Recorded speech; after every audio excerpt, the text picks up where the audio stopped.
तो दोस्तों, अगर आप भारतीय रेलवे में असिस्टेंट लोको पायलट बनने का सपना देख रहे हैं तो तैयार हो जाइए।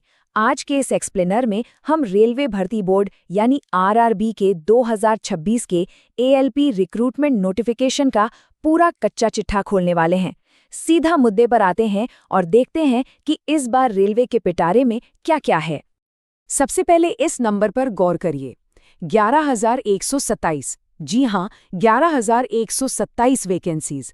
पूरे देश के अलग अलग रेलवे जोन्स में इतनी बड़ी संख्या में पदों का आना कोई रोज की बात नहीं है। ये अपने आप में एक बहुत बड़ा मौका है जिसे हाथ से बिल्कुल नहीं जाने देना है।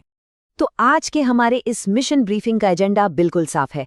हम बात करेंगे 2026 के इस शानदार मौके की, एलिजिबिलिटी और एज लिमिट की, आधार वेरिफिकेशन के उन बारीक पेंचों की जहां अक्सर लोग गलती कर बैठते हैं, 5 चरणों वाली सिलेक्शन प्रोसेस की, और अंत में एप्लीकेशन के तरीके और फीस की। चलिए सबसे पहले बात करते हैं इस 2026 एएलपी अपॉर्चुनिटी की, जो कि सच में रेलवे में एक सुनहरा मौका है। अब आपके मन में सबसे पहला सवाल यही होगा कि भाई सैलरी क्या मिलेगी। तो देखिए, पे मैट्रिक्स लेवल 2 के तहत आपकी शुरुआती बेसिक पे होगी 19,900 रुपये। और रुके, बात सिर्फ इतनी नहीं है, इसके ऊपर आपको कई सारे शानदार भत्ते यानी अलाउंसेस भी मिलेंगे। मतलब फाइनेंशियल स्टेबिलिटी के हिसाब से ये एक बेहतरीन पैकेज बन जाता है। लेकिन ध्यान रहे, यहाँ टाइमिंग का बहुत बड़ा खेल है। 14 मई 2026 को इसका डिटेल नोटिफिकेशन आ जाएगा और ठीक अगले ही दिन यानी 15 मई से ऑनलाइन एप्लीकेशन चालू। फॉर्म भरने की डेडलाइन है 14 जून 2026 रात 11:59। आपके पास बस 1 महीने का टाइम विंडो है, तो लास्ट मिनट के सर्वर क्रैश का वेट बिल्कुल मत कीजिएगा। आगे बढ़ते हैं और देखते हैं एलिजिबिलिटी और एज लिमिट। आखिर इस रेस में दौड़ने के लिए क्लियरेंस किसे मिला है। एजुकेशन की बात करें तो यहाँ चीजें बिल्कुल शीशे की तरह साफ हैं। 2 रास्ते हैं। पहला, या तो आप 10वीं पास हो और साथ में फिटर, इलेक्ट्रिशियन या डीजल मैकेनिक जैसे ट्रेड्स में आपकी आईटीआई कंप्लीट हो, या फिर दूसरा रास्ता, आपके पास रिलेटेड इंजीनियरिंग फील्ड में 3 साल का डिप्लोमा या बीई या बीटेक की डिग्री हो। बस अपना क्राइटेरिया चेक कीजिए और आगे बढ़िए। उम्र की बात की जाए तो बेस एज लिमिट 18 से 30 साल रखी गई है, और इस उम्र को कैलकुलेट करने की जो कट ऑफ डेट है वो है 1 जुलाई 2026। तो अपना डेट ऑफ बर्थ इसी हिसाब से कैलकुलेट कीजिएगा। हाँ, अगर आप एससी, एसटी या ओबीसी कैटेगरी से हैं तो सरकारी नियमों के हिसाब से आपको एज रिलैक्सेशन का फायदा जरूर मिलेगा। अब आते हैं उस हिस्से पर जो सबसे क्रिटिकल है, आधार वेरिफिकेशन। यहीं पर सबसे ज्यादा फॉर्म रिजेक्ट होते हैं। इस गाइडलाइन को बिल्कुल रट लीजिए। आपका नाम और आपकी जन्म तिथि यानी डेट ऑफ बर्थ, ये दोनों आपके आधार कार्ड और आपके 10वीं के सर्टिफिकेट में 100% मैच होनी चाहिए। 100%। अगर एक स्पेलिंग का भी इधर उधर हुआ ना तो सीधा डिस्क्वालिफिकेशन। इसीलिए अभी जाकर अपने डॉक्यूमेंट्स क्रॉस चेक कर लीजिए। और हाँ, फॉर्म भरने से पहले एक काम और करना है। किसी भी नज़दीकी आधार सेंटर जाइए और अपनी लेटेस्ट फोटो, अंगूठे का निशान और अपनी आंखों का आइरिस स्कैन, ये सारे बायोमेट्रिक्स अपडेट करवा लीजिए। ये मैंडेटरी है, इसे बाद के लिए बिल्कुल मत छोड़िएगा। चलिए, अब बात करते हैं उस असली चुनौती की, यानी सिलेक्शन तक का ये 5 चरणों का सफर।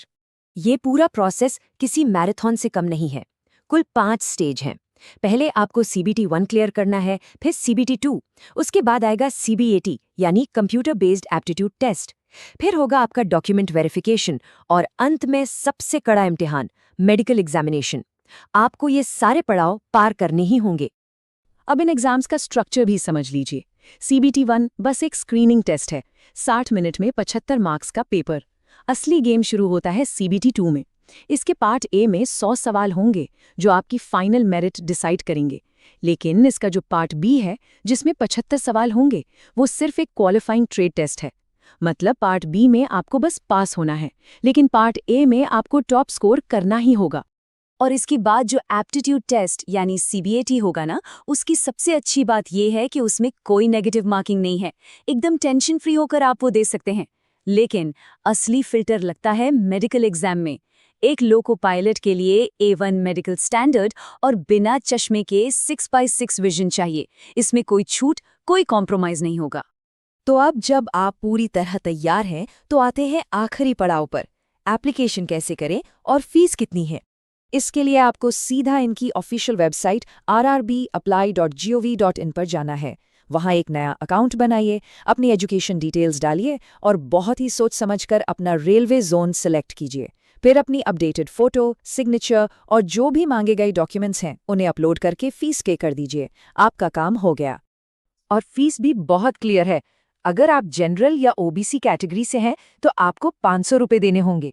वहीं अगर आप एससी, एसटी, महिला या एक्स सर्विसमैन हैं तो आपके लिए फीस 250 रुपये है। सब कुछ एकदम ट्रांसपेरेंट है। और हाँ, एक बहुत ही सीरियस बात, रेलवे की ये पूरी भर्ती प्रक्रिया पूरी तरह से कंप्यूटराइज्ड और ट्रांसपेरेंट है।